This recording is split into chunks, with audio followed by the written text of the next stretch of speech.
Assalamualaikum warahmatullahi wabarakatuh. Halo semuanya teman-teman, selamat siang. Selamat datang kembali di channel kesayangan kita, channel Ilo Entry. Dan masih bersama saya Ilo, dimanapun teman-teman berada. Semoga teman-teman selalu dalam keadaan sehat walafiat, tanpa kekurangan satu apapun. Amin, amin ya robbal alamin.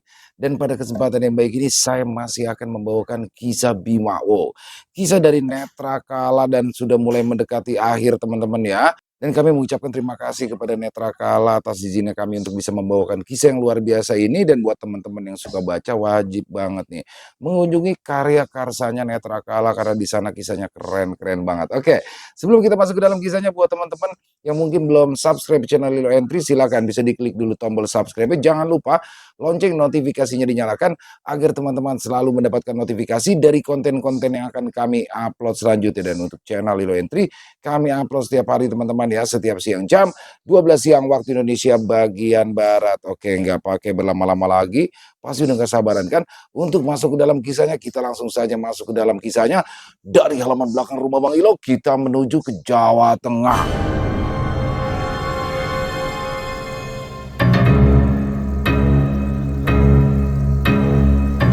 Dahsyatnya pertempuran di Sanggar Pati.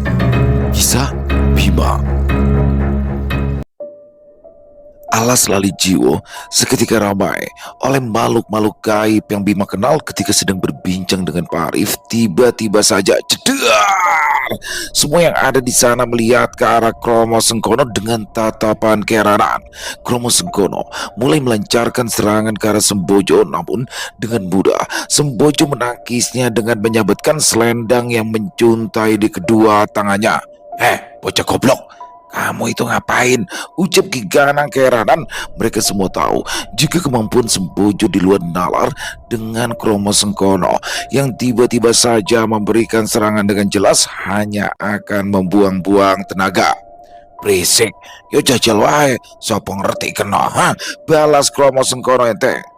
Dewi menghela nafas. Apa yang membuat Cempaka Kuning memilih mereka untuk menjadi penjaga sendang pitu, sedangkan kelakuan mereka sama-sama di luar dugaan? Dewi kembali menolehkan kepalanya ke arah Bima. Pulihkan dulu lukamu. Kekuatan demit itu sungguh di luar nalar. Aku akan coba menahannya. Setelah itu pergilah, ucap Dewi. Pergi? Lalu bagaimana dengan kalian? Tanya Bima. Bima merasa bersalah dengan keputusan yang sembrono membuat mereka semua dalam bahaya. Dia tidak mengira kalau kekuatan Sembojo sedemikian kuat. Dari raut wajah Dewi yang begitu khawatir sudah membuat Bima faham makhluk seperti apa Sembojo itu. Benar, pergilah, menjauh dari tempat ini. Jika Sembojo berhasil menguasai Sanggarpati, maka semua penduduk Alas Lali Jiwo akan bisa keluar dengan mudah. Berbeda dengan Gendiswari yang hanya ingin menampai ingon-ingon, ucap Dewi getir. Lalu apa yang akan terjadi? Ucap Bima penasaran. Meski ia menahan sakit di sekujur tubuhnya, Bima mencoba untuk berdiri. Sudah, tidak ada waktu untuk menjelaskan. Biar nanti Kromo Sengkono yang memberitahumu, ucap Dewi yang langsung melihat ke arah Sembojo. Bima mengikuti arah pandangan Dewi. Benar saja, ia merasakan aura kematian yang kuat memancar dari arah Sembojo.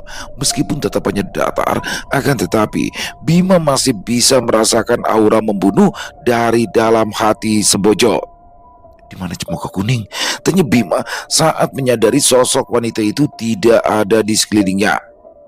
Aku tidak tahu.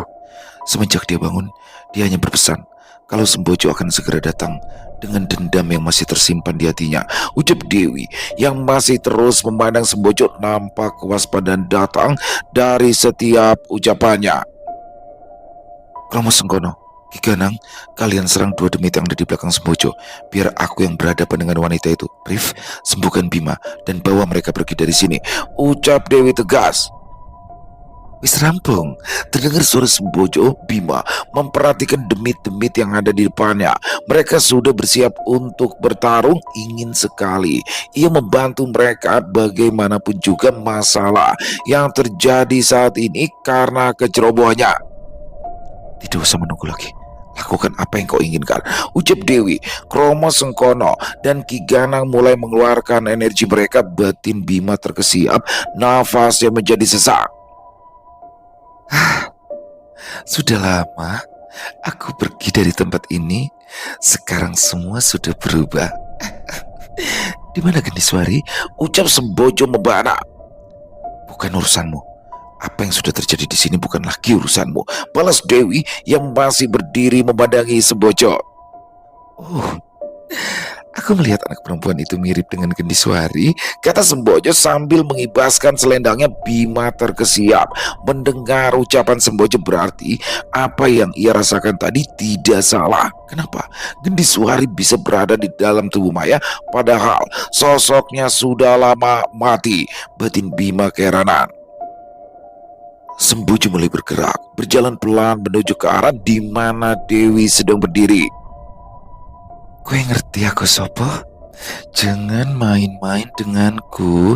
Bocah sepertimu bisa kulumat kapan saja, ancam Sembojo. Dewi tersenyum. Dia tahu siapa sosok Sembojo, bahkan dengan kemampuannya belum tentu ia bisa mengalahkan demit yang sudah hidup jauh lebih lama daripada dirinya.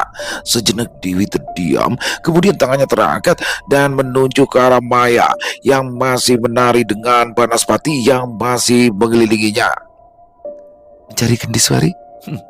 Lihatlah anak itu. Kalau kamu sakti, pasti kamu akan tahu, ucap Dewi mencemooh. Sembojo menggeram. Dia tahu persis apa yang dimaksud oleh Dewi. Jika anak perempuan itu memiliki energi Gendiswari, berarti memang sosok tersebut sudah mati. Tanpa apa-apa, Sembojo langsung bergerak dengan cepat, diikuti dengan jegrik dan buto irang. Sembojo langsung mengarah kepada Dewi, sedangkan kedua antek-anteknya menyebar mencoba menyerang Kromo Sengkono dan Ki Ganang. Terdengar suara menggema yang berasal dari arah Sembojo dan Dewi. Sosok demit wanita itu bergerak lincah sembari mengibaskan selendang yang ia kenakan, sedangkan Dewi terus menghindari serangan Sembojo. Sekarang aku tanya, di mana Cempoko Kuning? Ucap Sembojo yang sudah mundur beberapa langkah. Katanya sakti. Masa dari tadi tanya terus, kata Dewi sambil tersenyum. Mata Sembojo menyipit, hatinya menahan amarah. Sosok Dewi benar-benar memuakkan. Kepajangan kumpul dengan manusia membuat mulutmu tak bisa diatur, ujar Sembojo. Banyak bicara. Siapa sekarang yang butuh manusia untuk bisa kembali ke tempat ini? Dewi tertawa. Ia benar-benar geli dengan sosok wanita yang tengah berdiri tak jauh darinya. Sembojo menggeram. Tiba-tiba saja energi yang ada di sekitarnya meluap dengan hebat. Dewi yang menyadari ada tanda bahaya segera mengeluarkan pusaka belatinya. Kang Mas, Den Mas, kalau aku mati, bawa anak-anak itu ke tempat yang aman, bisik Dewi Liri kepada dua saudaranya yang masih tertidur. Dalam sekejap, kedua laki-laki yang menempel di tubuh Dewi, mereka langsung membuka mata. Dewi yang sudah siap bertempur langsung mengerahkan energinya, sedangkan kedua saudaranya memisahkan diri. Satu orang menuju ke arah Maya, sedangkan yang satunya langsung menuju ke arah Bima. Percuma saja kamu meminta saudara-saudaramu itu. Anak-anak itu sudah kutandai untuk menjadi abdiku. Di mana saja bisa kucari. Cuma Sembojo saat menyadari apa yang tengah Dewi lakukan. Wis rampung saya ngomong. Kalau sudah, silakan, bisa dimulai, kata Dewi. Belum sempat Sembojo membalas ucapannya, Dewi langsung menghilang dari pandangan. Sosoknya tiba-tiba saja muncul di atas Sembojo sembari mengangkat tangannya untuk menghujamkan belati yang ia pegang. Sembojo menyadari arah pergerakan Dewi. Dengan gerakan anggun, ia mengelak ke arah samping. Berat. Sekali kibasan, Sembojo mampu menahan serangan Dewi. Sembojo nampak terlihat tenang saat posisinya tepat berada di depan Dewi. Sekali lagi, ia menyebutkan selendangnya naas. Dewi telat menghindar. Demit wanita itu terkena pukulan telak. Tubuhnya terpelanting ke belakang dan membentur tanah dengan keras. Belum waktunya kamu main-main sama aku, ejek Sembojo yang melangkah pelan menuju Dewi. Pak Arif, ayo kita bantu mereka, ucap Bima saat melihat para demit tengah bertarung tak jauh dari tempatnya. Duduklah bersila, akan kusembuhkan dulu luka-lukamu. Biarkan mereka bertarung. Sementara itu aku akan menyembuhkanmu, ucap Arif tenang. Tapi Pak, ucap Bima ragu.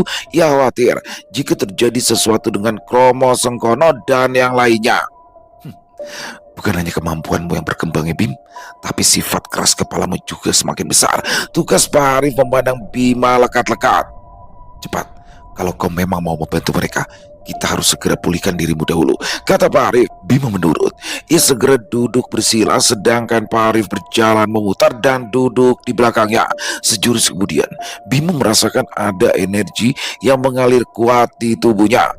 Musuhmu saat ini memiliki kemampuan di luar nalar Bim. Berhati-hatilah, ucap Arif waspada saat melihat serangan mematikan yang dilontarkan oleh penghuni alas Lali Jiwo kepada anak buah Sembojo. Bima membuka matanya, ikut memperhatikan pertarungan yang tengah terjadi. Selama ini dia tahu kalau Sembojo merupakan sosok demit yang menakutkan. Teringat saat pertama kali dirinya melihat sosok itu, tubuhnya bisa gemetar dengan sendirinya. Siapa sebenarnya Sembojo? Batin Bima. Sebagai pelajaran untukmu kelak, kenali dulu musuhmu. Jangan bertindak gegabah. Yang aku tahu, makhluk itu sudah ada ratusan, bahkan mungkin ribuan tahun yang lalu, ucap Arif seolah tahu apa yang sedang Bima pikirkan. Bima merenung. Perjalanannya ke alas Lali Jiwo ternyata tidak memberikan pengalaman apapun. Dia masih ceroboh dan egois dengan setiap keputusannya. Bagaimana dengan Maya Pak? Tanya Bima menolehkan kepalanya ke arah Maya yang masih saja terus menari, bahkan gerakannya semakin cepat. Pemandangan itu membuat Bima terpesona sekaligus berasa ngeri. Pak Arif menengok ke arah Maya. Dilihat Banaspati yang masih terus berputar mengelilingi Maya. Tiba-tiba saja terjadi sebuah gerakan cepat di sekitaran mereka. Bima dan Pak Arif yang sedang memperhatikan Maya langsung tersentak, mengira ada serangan yang ditujukan kepada mereka. Astaga, apa yang kau lakukan? Ucap Pak Arif saat melihat Nakula tengah berdiri di samping Bima. Dewi memintaku untuk menjaga anak ini. Jika terjadi sesuatu padanya, segera selesaikan proses penyembuhan yang kau lakukan, Rif, ucap Nakula datar. Bima menengok lagi ke arah Maya. Di sana juga terlihat seorang laki-laki yang mirip sekali dengan Nakula, namun posisinya sedikit agak menjauh dari kobaran api Banaspati. Sadewa, mereka berdua kembar yang menempel di tubuh Dewi, ucap Arif ketika melihat arah pandang Bima. Cepat selesaikan, desak Nakula. Berisik, diamlah, kata Pak Arif yang terlihat jengkel, sedangkan Bima hanya bisa nyengir kembali. Bima memejamkan matanya, menyerap semua energi yang diberikan oleh Pak Arif. Dewi terpelanting ke belakang. Dia benar-benar kewalahan menghadapi Sembojo sendirian. Jelas ada jurang pemisah yang begitu dalam di antara keduanya. Sepersekian detik, Dewi menoleh ke arah Kromo Sengkono dan Ki Ganang, berharap jika mereka sudah selesai dapat segera membantunya. Namun sayang, kekuatan Buto Ireng dan Jegrik sama kuatnya dengan mereka berdua. Brak! Dewi kembali terlempar ke arah belakang. Sabetan selendang milik Sembojo tepat mengenai wajahnya. Ojo Meleng, kamu lupa siapa aku? Dulu aku yang mengajari kamu kanuragan, dan sekarang kau malah berani denganku, ha? Ucap Sembojo lengah. Sopo sek mateni Gendiswari? Siapa yang membunuh Gendiswari? Tanya Sembojo dengan raut wajah mengerikan. Dewi menggeleng. Ia tidak mau menjawab apapun. Matanya terus menatap ke arah Sembojo dengan penuh dendam dan juga kemarahan. Sembojo sekali lagi mengibaskan selendangnya yang mengenai wajah dan dada Dewi. Seketika Dewi langsung terpuruk ke tanah dan memuntahkan cairan hitam dari mulutnya. Orang gelem jawab, tadi seperti jagoan, tapi sekarang seperti tikus yang sedang mencari lubang untuk bersembunyi, kata Sembojo dengan mengibaskan selendangnya. Dewi ternganga. Ia sama sekali tidak takut dengan sosok yang ada di depannya. Tangan kanannya terus saja mencengkram erat belati yang sedang ia pegang. Menengwai, tidak mau bicara. Apa kamu tidak ingat siapa yang dulu merawat kamu? Geram Sembojo. Terus saja ia mengibaskan selendangnya. Matanya menatap nyala ke arah Dewi seolah ingin melumatnya hidup-hidup. Aku Aku yang sudah membunuh Gendiswari, teriaknya menggelegar, setetes air mata tumpah di pipinya. Kowe aku pinta untuk menjaga saudaramu, malah kamu bunuh. Pantas Gendiswari tidak pernah kelihatan lagi setelah aku memintanya untuk membuka Sanggarpati, ucap Sembojo yang kini memandang Dewi penuh dengan kemarahan. Kamu, geram Dewi, saat mengetahui satu kebenaran. Ya, selama ini ia bertanya-tanya, kenapa bisa sosok Gendiswari yang terkenal lemah lembut bisa berubah seperti itu? Iya, aku. Kamu tahu kenapa aku tidak suka dengan cempaka kuning? Karena banyak aturan.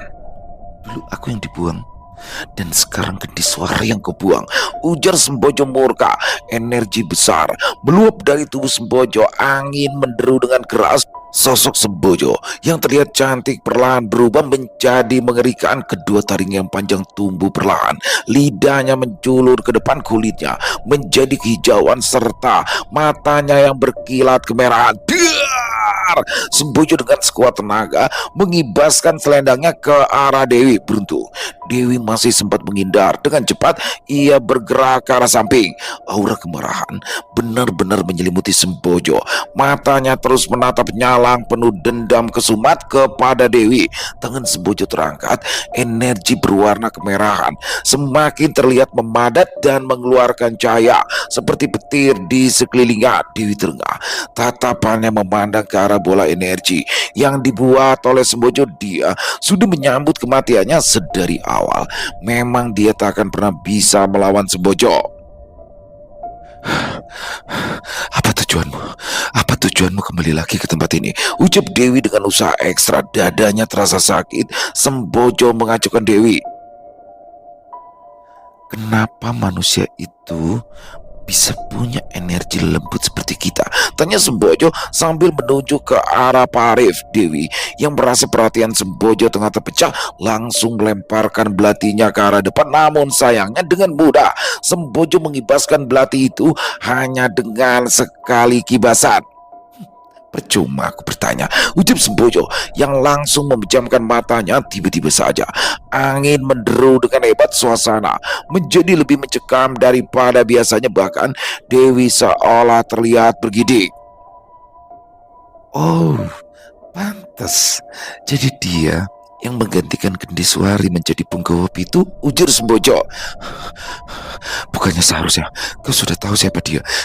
Bukankah dirimu juga yang menjanjikan kepada Bima akan membantu untuk membawa pergi manusia itu dari alam ini? Ucap Dewi mencemooh. Dewi sebenarnya tahu jika Sembojo tidak bisa dengan mudah masuk ke alas lali jiwa. Pagar yang dibuat oleh Sang Raja hanya bisa dipunahkan oleh Sang Raja itu sendiri. Selama ini Sembojo hanya membaca hasrat yang ada di dalam diri Bima, sehingga ia menggunakannya untuk memancing bocah itu agar menghancurkan pagar gaib yang selama ini selalu menghalanginya. Aku sudah lelah dibantah. Sepertinya memang sudah waktunya kamu menyusul saudara perempuanmu, kata Sembojo datar. Tidak ada sama sekali belas kasihan dalam nada suaranya. Dewi hanya tersenyum menyeringai dan menutup matanya. Pikiran Dewi menerawang ke masa lalu. Sopo sek ngajari podo gelutan? Siapa yang memberi contoh untuk bertengkar? Ucap seorang wanita kepada dua bocah perempuan yang ada di depannya. Boten enten, Bo, ucap salah satu anak perempuan dengan kepala mendongak menatap Sembojo. Sedangkan anak yang satunya terlihat menahan isakan tangis ketakutan. Tak usah nangis, ucap Sembojo lembut, tapi nadanya penuh dengan penekanan. Seketika anak perempuan itu menahan tangisnya. Simbo paling tidak suka kalau kalian bertengkar. Sekarang ayo minta maaf, ucap Sembojo tanpa diminta dua kali. Dua bocah perempuan itu langsung berpandangan dan saling berpelukan. Maafkan aku ya Mbak Yu, ucap bocah yang lebih kecil. Yo Nyimas, mbakmu juga salah, ucap gadis yang lebih besar. Terlihat Sembojo tersenyum. Dengan apa yang dilihatnya, sorot matanya yang tadi terlihat tegas tiba-tiba saja sudah menghilang dan digantikan dengan sorot mata teduh menenteramkan. Nah, Kowe Dewi, jadi kakak perempuan itu harus menjaga adikmu. Dan Gendiswari, jadi adik jangan nakal ya sama kakak perempuanmu. Dewi membuka matanya. Ya, sudah ratusan tahun yang lalu saat semua itu terjadi, namun masih jelas dalam ingatannya bagaimana dia selalu menjadi tameng untuk Gendiswari. Tidak usah mengingat-ingat apa yang seharusnya tidak menjadi milikmu. Aku yang membesarkanmu, tapi akhirnya kamu lebih memilih Cempoko Kuning, ucap Sembojo seolah tahu apa yang sedang Dewi pikirkan. Suara seringai muncul dari bibir Dewi. Sekali lagi, apa tujuanmu kembali ke tempat ini? Tanya Dewi. Sembojo menelengkan kepalanya ke kanan dan ke kiri. Kemudian seutas seringai muncul di bibirnya. Mau tahu kenapa aku pulang ke sini? Ujar Sembojo sambil menaikkan tangan kanannya. Seharusnya Demit itu bisa lebih bebas di alam manusia. Para manusia itu sudah terlalu sombong, merasa kalau kita harus menjadi pesuruh mereka, kata Sembojo sengit. Percuma, para Demit di alas ini bakal tunduk sama Cempoko Kuning, lelembut yang bisa menjaga dan memakmurkan semua. Lah kamu hanya punya nafsu dan keinginan untuk memiliki alas ini. Cuma Dewi. Sembojo terus menatap ke arah Dewi. Itu mudah. Jika ritualku terjadi, maka Cempoko Kuning akan menjadi peliharaanku. Sembojo tertawa girang. Apa maksudmu? Ucap Dewi kebingungan. Kamu kira aku akan membunuh kalian? Demit yang punya kanuragan sepertimu dan juga Cempoko Kuning sayang kalau langsung dibunuh.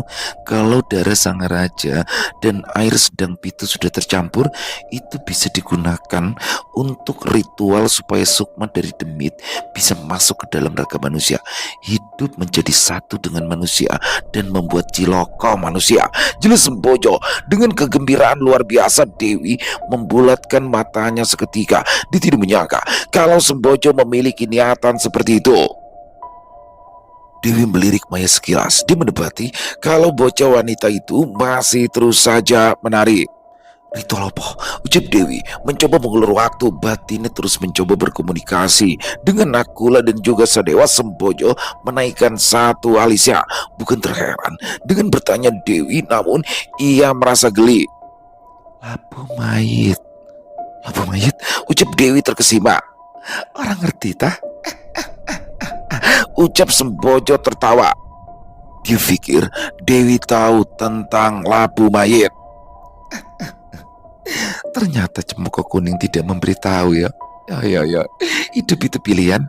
Ya wis, sekarang waktunya kamu tidur. Ucap Sembojo sambil mengangkat tangan kanannya tinggi-tinggi.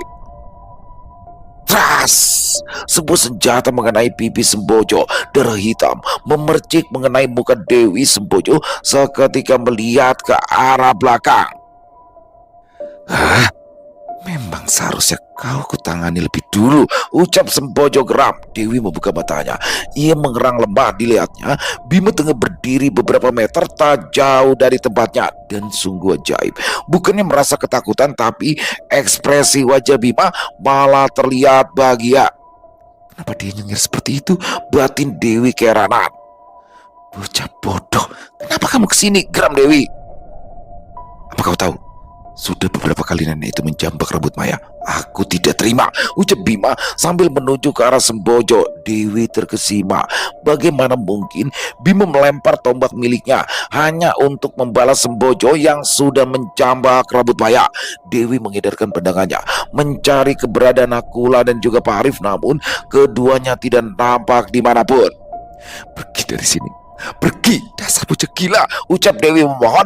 Bukannya menuruti perintah Dewi, justru Bima mengeluarkan energinya. Dewi sedikit tersentak. Dia tidak menyangka jika Bima bisa mengeluarkan energi sebesar ini.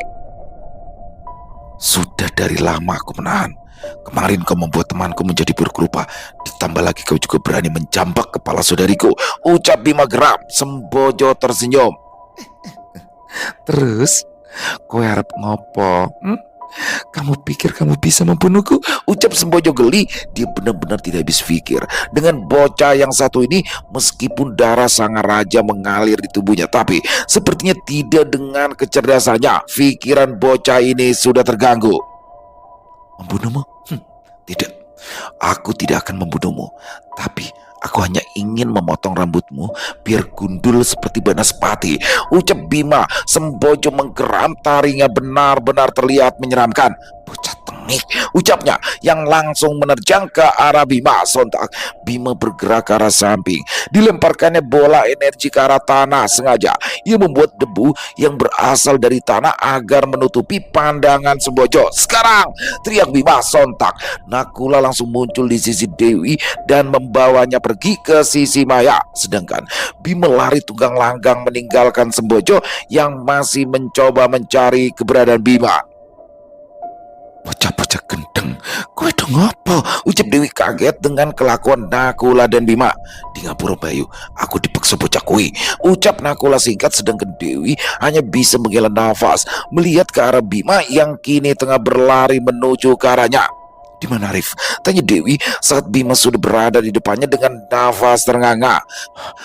Sedang membantu ke rumah Senggono. Ucap Bima ngos-ngosan. Seharusnya tadi ia meminta Nakula juga membawanya pergi daripada harus berlari seperti ini.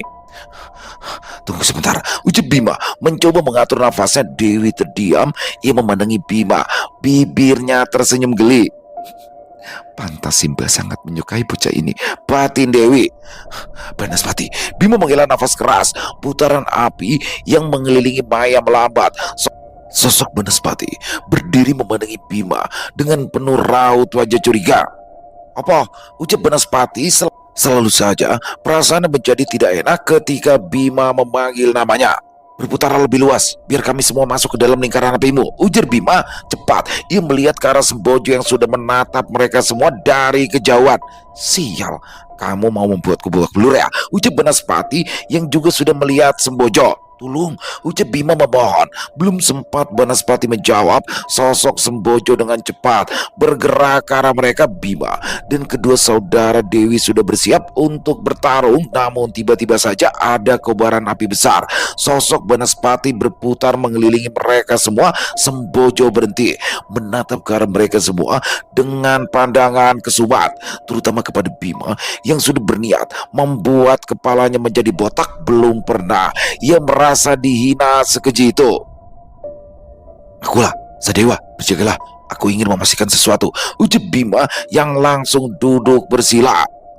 Tiba-tiba saja terdengar suara benda yang melesat dengan cepat ke arah Bima. Untungnya Dewi sadar dan langsung menggeser tubuhnya dengan kecepatan luar biasa. Sebuah mata tombak jatuh di depan Bima dan menancap di tanah. Dewi melihat Bima tersenyum. Dia tahu apa yang sedang dilakukan oleh pemuda itu. Langit tiba-tiba saja menghitam. Suara gemuruh guntur saling bersautan. Sembojo yang merasa ada perubahan medan energi sekilas memandangi langit. Dahinya berkerut. Apa yang sedang dilakukan bocah itu? Batin Sembojo. Percuma, tidak ada yang bakal bisa keluar dari tempat ini, ucap Sembojo membahana. Dalam hati Dewi yang membenarkan apa yang Sembojo ucapkan. Mereka bisa masuk ke tempat ini karena dipanggil oleh Bima dan juga Maya. Sedangkan untuk keluar saat ini mereka tidak mungkin bisa karena masih terhalang oleh pagar gaib yang dibuat oleh Sembojo. Ayo, sembuhkan lukamu dulu, biar kami yang sementara mengurus ya, ucap Nakula dengan masih memandang ke arah Sembojo. Dewi mengangguk, kemudian ia langsung duduk bersila dan mencoba untuk menyembuhkan luka-lukanya. Sementara itu, Bima terus diam. Ia mencoba mencari keberadaan Cempoko Kuning meskipun terakhir kali sosok demit wanita itu mengatakan kalau ia akan menghilangkan hawa keberadaannya. Bima yakin ia masih bisa berkomunikasi dengan sosok Cempoko Kuning. Suara gemelan mulai melepah, seolah para penabuh sudah merasa kelelahan. Bahwa mereka semua menggunakan keris gondol rogo milik Ki Ganang, bisik suara wanita yang terdengar di telinga Bima. Bawa kemana Nyai? Tanya Bima memastikan. Bima ingat dulu Ki Ganang pernah mengeluarkan keris gondol rogo saat dirinya tengah bertempur dengan Kendiswari. Sendang Pitu, ucap Cempaka Kuning. Bima membuka matanya. Nampak Sembojo masih diam mengawasi mereka. Akulah, Sedewa, kemarilah, ucap Bima. Kedua sosok demit identik itu lantas berjalan ke arah Bima. Ada yang ingin kusampaikan, ucap Bima yang langsung menyampaikan rencana yang ada di kepalanya. Sementara itu di tempat Kromo Sengkono bertarung. Segini saja, kata Kromo Sengkono sambil mengejek ke arah Buto Ireng.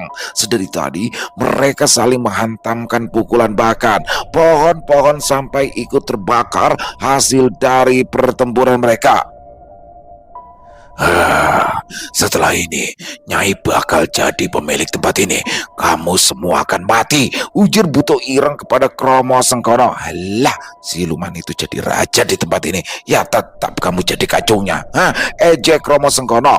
Geram dengan ucapan Kromo Sengkono, Buto Ireng mengangkat kedelapan tangannya dan langsung menyerang ke arah Kromo Sengkono. Melihat lawannya marah, Kromo Sengkono terlihat senang. Ya, dia suka sekali dengan makhluk-makhluk yang mudah diprovokasi seperti ini. Kromo Sengkono menunggu hingga saat Buto Ireng dalam jangkauannya. Ia langsung menyabetkan tombak yang ia pegangi. Cas! Terdengar suara tebasan yang dibarengi dengan teriakan kesakitan. Bajingan, umpat Buto Ireng saat merasakan kesakitan karena salah satu tangannya putus tertebas tombak Kromo Sengkono. Itu baru satu, masih ada 7 lagi. Tawa Kromo Sengkono senang dan langsung mengarahkan serangan bertubi-tubi ke arah Buto Ireng. Sementara itu, Ki Ganang mulai kewalahan dengan sosok yang sedang ia hadapi berkali-kali. Ia menyerang Jegrik, namun tidak ada satupun serangannya yang mampu menembus kulit tebalnya. Kulitmu kandel ya, ucap Ki Ganang terkekeh. Jegrik tidak menjawab. Dia terus menggeram mengikuti arah kemana saja Ki Ganang berpindah. Ki Ganang sadar seharusnya dia yang melawan Buto Ireng. Ketimbang demit yang satu ini, kekuatan yang dimilikinya tidak cocok untuk bertarung melawan Jegrik. Brak! Tanpa Ki Ganang sadari, sebuah pukulan telak dilakukan oleh Jegrik. Melihat Ki Ganang yang tumbang, Jegrik langsung membabi buta memberikan serangan. Di saat Jegrik hampir saja memutuskan leher Ki Ganang, tiba-tiba saja ada serangan dari arah samping. Jegrik menjatuhkan Ki Ganang lalu kemudian bergerak mundur. Jangan beraninya sama orang tua, ucap Arif yang sudah berada di dekat Ki Ganang. Tua? Apa maksudmu tua? Ucap Ki Ganang yang tidak terima dikatakan tua oleh manusia yang ada di hadapannya. Rasa kakek ngomong, Ki. Memang badanmu sudah ringkih. Daripada setelah ini pijitan, lebih baik kamu istirahat sejenak, kata Arif. Tidak terima dengan ucapan Arif, bukannya beristirahat, justru Ki Ganang berdiri. Berampung Ki, setelah selesai menghabisi demit itu, dirimu yang akan kulumat, ucap Ki Ganang yang langsung bergerak ke arah Jegrik. Pertarungan seru terjadi di antara mereka. Pukulan demi pukulan Ki Ganang lancarkan sambil berpindah-pindah tempat. Arif yang melihat hal itu sedikit kagum. Memang benar apa kata Kromo Sengkono, gengsi mereka besar sekali, ucap Arif yang melihat pertarungan di depannya. Entah apa yang terjadi dengan Ki Ganang, ia terlihat terburu-buru melancarkan serangan. Ki, jangan memaksa, teriak Arif saat mendapati Ki Ganang melancarkan serangan secara membabi buta. Teriakan Arif barusan tidak ditanggapi oleh demit itu. Hatinya begitu marah, dia tidak suka disepelekan oleh manusia. Ki Ganang mencoba untuk menembus kulit Jegrik dengan memukulkan tongkat yang ia pegang, namun bagai sebuah tumbuhan yang terkena angin, Jegrik hanya sedikit bergerak, bahkan luka pun tidak tertoreh di kulitnya. Sial, ucap Ki Ganang. Bagaimanapun juga dia harus bisa menumbangkan demit ini. Kalau sampai ia kalah, pasti mereka akan mengejeknya habis-habisan. Terutama Kromo Sengkono dan juga Banaspati. Hati Ki Ganang bertambah murka. Dia terus saja mencoba untuk menyerang. Hati Ki Ganang bertambah murka. Dia terus saja mencoba untuk menyerang Jegrik dengan berpindah-pindah tempat hingga saat Ki Ganang ingin memukul Jegrik dari arah samping, tangan Jegrik langsung mengarah ke leher Ki Ganang dan membantingnya ke tanah. Rang Ki Ganang saat tubuhnya terpental ke tanah. Melihat musuhnya yang sudah melemah, Jegrik dengan membabi buta memukulkan kepalan tangannya berkali-kali ke arah tubuh kecil Ki Ganang. Suara yang ditimbulkan oleh Jegrik sangat membahana, bagaikan suara gemuruh bencana tanah longsor. Mati, mati, mati, ujar Jegrik terus saja memukulkan tangannya. Pak Arif yang melihat kengerian itu langsung memusatkan energi di telapak tangannya. Terus saja ia memusatkan energi itu hingga memadat. Percuma kalau aku harus melawannya menggunakan kekuatan fisik, ucap Pak Arif yang langsung melemparkan bola energi berwarna putih miliknya ke arah Jegrik. Duang! Jegrik terlempar menjauh dari Ki Ganang. Melihat itu, Arif segera berpindah tempat mendekat ke arah Ki Ganang. Sudah jadi demit kamu, wes jadi demit kowe, ucap Ki Ganang lemas saat melihat Arif yang sudah berada di sisinya. Jangan banyak bicara, fokus sembuhkan luka-lukamu, ucap Arif. Kini di hadapannya sosok Ki Ganang benar-benar terlihat mengenaskan. Kakinya sudah remuk, salah satu tangannya terlepas dari tubuhnya. Ada setitik nyeri yang muncul di hati Arif saat melihat sosok yang dulu pernah ia lawan. Dari arah kejauhan, Arif merasa ada energi yang bergerak. Sontak kepalanya langsung menengok ke arah Jegrik. Benar saja, sosok siluman itu tengah berdiri sambil mengumpulkan tenaga. Pergilah, selamatkan dirimu dan bocah ingon-ingonku, ucap Ki Ganang lemah sambil menyeburkan darah dari mulutnya. Sembuhkan lukamu, ucap Arif yang langsung berdiri menatap ke arah Jegrik. Dia berpikir untuk mengarahkan Jegrik ke tempat yang jauh dari arah Ki Ganang. Hei, siluman kebo, beraninya sama orang tua, ucap Arif yang mulai memprovokasi Jegrik. Jegrik menelengkan kepalanya, mulutnya sedikit terbuka seolah ia tidak mengerti apa yang Arif katakan. Sial, sepertinya dia tidak pernah bersekolah, ucap Arif yang menyadari kalau Jegrik tidak mengerti apa yang ia maksud. Karena tidak ada pilihan lain, Arif menghela nafas dalam-dalam, dikumpulkan energi ke dalam kedua tangannya. Dengan sekali kedipan mata, Arif langsung menghilang dan sudah berdiri di belakang Jegrik dan langsung membuat pukulan mematikan. Jegrik yang mendapat serangan kuat nyaris saja terpental, namun dengan segera ia langsung menyeimbangkan tubuhnya dan membalas serangan Arif. Beruntung Arif bisa menghindar. Gila, demit seperti itu lahir dari apa, ucap Arif saat mendapati tanah yang ada di depannya sudah remuk terkena pukulan dari Jegrik. Terus saja Arif membuat serangan jarak jauh, mencoba menjauhkan sosok Jegrik dari sosok Ki Ganang. Sampai akhirnya Arif melihat Nakula muncul di sisi Ki Ganang dan membawa pergi demit laki-laki itu. Apa yang terjadi dengan Ki Ganang? Tanya Bima saat mendapati Nakula tengah muncul membawa Ki Ganang dengan kondisi yang mengenaskan. Dilihatnya, kondisi Ki Ganang benar-benar memprihatinkan. Tubuhnya benar-benar seperti remahan rempeyek yang ditumbuk berkali-kali dengan ulekan batu. Tidak bisakah kau menyembuhkannya? Tanya Bima. Dengan luka seperti ini, dia harus segera disembuhkan dengan air sedang pitu. Tidak ada cara lain, ucap Nakula. Bima mengerti, lantas ia mendekatkan tubuhnya ke arah Ki Ganang. Ki, apakah kau bisa mendengarku? Tanya Bima lirik. Ki Ganang mengerjap, kelopak matanya terbuka perlahan. Bocah gendeng, kamu itu ngomong ya, koyo aku sudah mati saja, kata Ki Ganang tersengal. Bima tersenyum, ya setidaknya demit satu ini masih bisa memakinya. Malah mesem-mesem, tulungi popi yang ngono, bentak Ki Ganang. Senyum di bibit Bima lenyap seketika. Dipandanginya sosok demit tua yang sudah sekarat itu. Tanpa diminta dua kali, Bima langsung duduk bersila dan menyalurkan energinya. Namun, semua seketika berubah. Seakan dunia terbalik, gelegar suara mematikan meledak di sekitaran mereka. Bima terlempar ke arah belakang. Pandangannya tiba-tiba saja menjadi gelap. Suara teriakan kesakitan muncul. Berbarengan dengan tubuhnya yang menghantam tanah. Terbatuk-batuk, Bima segera berdiri dengan menopangkan kedua tangannya pada tanah. Dari kejauhan, dia melihat Sembojo tengah berdiri tepat di hadapan Maya, sedangkan Ki Ganang masih dalam posisi terlentang dengan kaki Sembojo yang berada tepat di kepalanya. Amarah Bima muncul, kekhawatiran menyelimuti dirinya, takut jika Sembojo melukai mereka berdua. Tanpa pikir panjang, Bima langsung berdiri dan berlari menerjang ke arah Sembojo. Dilemparkannya mata tombak cempaka kuning menuju tepat ke arah sosok demit wanita itu.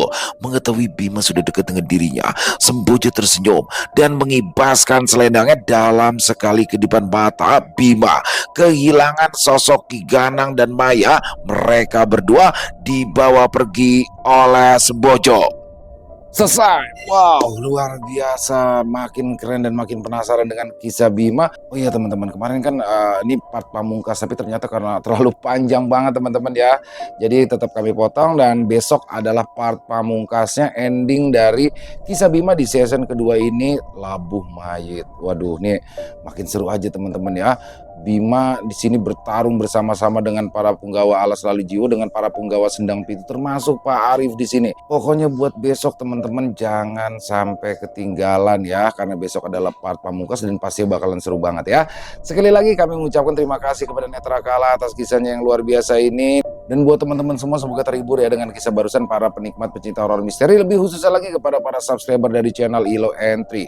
Buat teman-teman yang mungkin punya komentar lain, yang mungkin punya pendapat lain tentang kisah barusan, silakan bisa menuliskan di dalam kolom komentar ataupun hanya sekedar saling menyapa. Insya Allah kami akan menjawab satu persatu. Buat teman-teman yang suka dengan videonya bisa diklik tombol like, tombol jempolnya, boleh juga dong dibantu di share ya link videonya ini ke teman-teman yang lain agar juga ikut merasa terhibur. Dan buat teman-teman yang belum subscribe, sekali lagi yuk bisa diklik tombol subscribe, jangan lupa lonceng notifikasinya dinyalakan agar teman-teman selalu mendapatkan notifikasi dari konten-konten yang akan kami upload selanjutnya. Dan kami juga ingin mengucapkan terima kasih ya kepada seluruh teman-teman yang sudah selalu setia hadir, yang sudah selalu mendukung kami. Karena teman-teman kami selalu bersemangat berkarya di setiap harinya. Di akhir kata, saya Ilo mengucapkan permohonan maaf apabila mungkin dalam pembawaan kisahnya barusan ada kata-kata saya yang salah ataupun ada kata-kata saya mungkin yang kurang berkenan. Saya mohon dibukakan pintu maaf yang seluas-luasnya. Sampai berjumpa lagi di konten-konten kami selanjutnya. Masih bersama saya Ilo di channel Ilo Entry. Salam sehat, sukses selalu untuk kita semua. Wassalamualaikum warahmatullahi wabarakatuh.